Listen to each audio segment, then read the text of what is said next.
آج ایک بندہ چوری کرتا ہے، ڈاکے مارتا ہے، ظلم کرتا ہے، جور و تعدی کے بازار کو گرم رکھتا ہے، اپنی طاقت کے بل بوتے پر، اقتدار کے بل بوتے پر، اپنی اثر و رسوخ کے بل بوتے پر، اپنے منصب کے بل بوتے پر وہ کمزور کو دبا لیتا ہے، غریب کی گردن مروڑ دیتا ہے، غریب اس کے سامنے بات نہیں کر سکتا، اور ساری زندگی وہ ڈاکو، وہ چور، وہ بدماش، وہ غنڈا، وہ اشتہاری دندناتا رہتا ہے، اور اس کو نہ کوئی عدالت پکڑتی ہے اور نہ قانون اس کی گرفت کر سکتا ہے، اور نہ بستی میں، محلے میں، گلی میں اس کے سامنے کوئی آواز اٹھا سکتا ہے،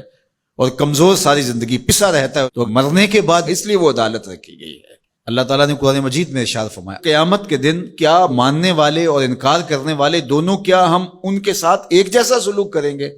ما لکم کیف تحکمون، یہ تم کہاں سے فیصلہ لائے ہو، یہ بات تم نے کہاں سے گھڑ لی ہے؟ مرور زمانہ کے ساتھ جو مسلسل مشق ہوتی ہے تمہاری اس دنیا کے اندر، اس سے تم سمجھتے ہو کہ ایسا ہوگا، لیکن ایسا ہوگا نہیں۔ وہ ایک الگ نظام ہے، اور اس نظام میں آپ کو ایک ایک چیز اللہ کے حضور لے کے پیش ہونا ہوگا۔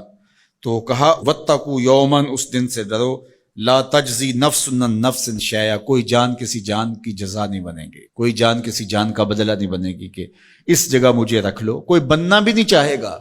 اگر کوئی بنانا بھی چاہے تو کوئی بننا ہی نہیں چاہے گا۔ یوم یفر المرء من اخیہ وامہ وابیہ، اس دن باپ بھی کہے گا کہ میں اس کا ذمہ دار نہیں ہوں، بیوی کہے گی میں اپنے شوہر کی ذمہ دار نہیں ہوں، بیٹا کہے گا میں اپنی ماں کا ذمہ دار نہیں ہوں، ماں کہے گی میں اپنی بیٹی کی ذمہ دار نہیں ہوں، اور وہ ایک دوسرے سے جان چھڑا رہے ہوں گے۔ جب ماں بھی جان چھڑا رہی ہوگی، بتائیے وہ دن پھر کس طرح نفسی نفسی کا ہوگا۔ آج کی تاریخ میں سارے لوگ میدان چھوڑ کے بھاگ جائیں، لیکن ماں جو ہے وہ جلتی ہوئی آگ میں بھی کود جاتی ہے اپنی اولاد کے لیے، لیکن وہ دن اتنا سخت ہوگا کہ ماں بھی چھوڑ دے گی، ماں بھی کہے گی یہ اس سے پوچھو، میں اس کی ذمہ دار نہیں ہوں۔ اللہ اکبر۔ تو کہا وہ دن آنے والا ہے، آج تم نے دنیا کے اس رویے سے اور اس طرز زندگی سے، اور جو تم زندگی گزارتے ہو اس سے تم نے یہ نتیجہ نکال لیا ہے کہ آخرت میں بھی ایسے ہی چلے گا، تو ایسے نہیں ہے۔ اور اگر آپ ناراض نہ ہوں، بعض اوقات خوش آمدی مریدین پیروں کو اس قدر کہتے ہیں کہ آپ تو بخشے ہوئے ہیں، آپ تو کامل ہیں، اور آپ تو پہنچے ہوئے ہیں،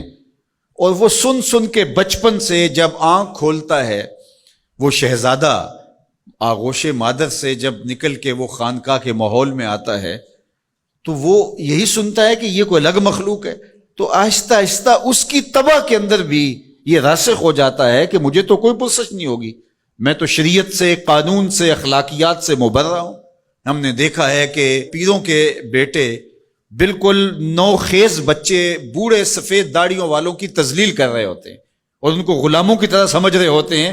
ان کا خیال ہے کہ ہم ان کے اوپر جو ہے وہ کوئی حاکم بن کے آئے ہیں۔ یہی سیاستدانوں کا حال ہے، یہی باقی طبقات کا حال ہے۔ تو وہ ماحول ایسا ان کو دیا جاتا ہے، اور وہ پھر آہستہ آہستہ یہ سمجھتے ہیں کہ ہم تو بخشے ہوئے ہیں، اور ایسا ہوتا ہے کہ وہ بیچارے دعا سے بھی محروم ہو جاتے ہیں۔ میں نے دیکھا ہے کہ جب لوگ فوت ہوتے ہیں تو بالخصوص جو اس طرح کا ماحول ہوتا ہے تو وہاں پیر صاحب کے لیے مغفرت کی دعا نہیں کی جاتی، ان کے وسیلے سے اپنے لیے دعا کی جاتی ہے۔ تو یار کیسی محرومی ہے کہ جو دعائیں مغفرت کی، غفران کی، باوجود کے پیغمبروں کے دامن پہ کوئی گناہ کا دبا اور داغ نہیں تھا، لیکن اللہ سے وہ استغفار بھی طلب کرتے رہے اور اپنے لیے غفران و رحمت کی دعائیں بھی مانگتے رہے۔ اصحاب پیغمبر، اولاد رسول سب یہ کچھ کرتے رہے۔